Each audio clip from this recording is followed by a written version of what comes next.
Comme certains d'entre vous, je me suis demandé qu'est-ce que ça faisait d'avoir un très vieux PC sous Windows 11, dernière mise à jour 22H2. Bon, on va s'arrêter juste à Windows 11, mais qu'est-ce que ça faisait? Donc j'ai voulu tester l'expérience. Et ma foi, on va dire que j'ai été déçu de certains points. Alors pas sur Windows, mais sur le reste. Eh ben oui, parce qu'à l'époque, je vous ai déjà fait quelques vidéos sur ce PC portable qui n'est franchement pas puissant, c'est le Acer Aspire 7730, un PC portable qui date de 2009 et qui est esthétiquement assez joli, surtout avec le petit logo Acer là qui illumine assez beau. Le PC est bel et bien sous Windows 11, malgré que les composants ne soient pas du tout requis pour la mise à jour, elle a quand même bien été effectuée. D'ailleurs, depuis cette dernière mise à jour, nous avons un tout nouveau gestionnaire des tâches, et voici d'ailleurs les caractéristiques techniques du PC, un Intel Core de Duo T8100 2,1 GHz avec seulement 2 petits cœurs, 6 Go de RAM en DDR2 à 400 MHz et un petit SSD, hein, on sait jamais, Windows ça rame un peu. En carte graphique, nous avons une GeForce 9600 MGS, c'est une carte graphique vraiment merdique et je veux l'overclock énormément pour être sûr qu'elle soit fiable pour certains jeux vidéo, sinon on rame du cul. D'ailleurs, ce qui est étrange avec ce PC portable de 2009, c'est qu'on peut monter jusqu'à 144 Hz, c'est-à-dire que c'est même beaucoup plus fluide que mon PC fixe qui est à 80. Mais regardez-moi ça, putain, mais comment c'est possible avec un PC de 2009?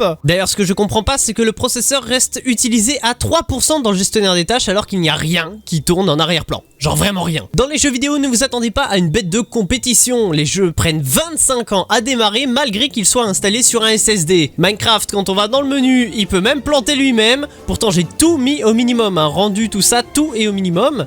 Mais personnellement, pour Minecraft Bedrock Edition, le PC le tourne plutôt bien. Et heureusement, tu vas me dire Bedrock Edition, sérieusement. Par contre, ouais, Minecraft Java, faut éviter. Je vous laisse regarder les 5 vidéos que j'ai fait sur ce PC portable pour vous laisser regarder un petit peu l'étendue des dégâts. On voit clairement que les jeux et Windows 11 ne sont pas faits pour cette machine. Bon, et bah écoutez, merci d'avoir regardé ces vidéos, j'espère sincèrement que ça vous a plu. J'espère que comme moi, vous avez pu voir que faut pas installer Windows 11 sur ce genre de truc. Encore à la rigueur, si tu l'installes sur un PC avec un Intel Core de 4ème génération, je pense que ça devrait aller. Mais pas en dessous de ça. Là, vous risquez d'avoir un petit peu de problème. Pour les nouveaux, n'hésitez pas à vous abonner, je vous en serai très reconnaissant. Franchement, je ne fais pas que ça comme contenu, vous pouvez aller voir sur ma chaîne. Mettez un petit j'aime si cette vidéo vous a plu et n'hésitez pas à partager surtout, c'est le plus important. Bon allez, en tout cas, je vous dis bye et continuez ce que vous faites sur YouTube parce que sinon ce ne serait pas YouTube. Boom!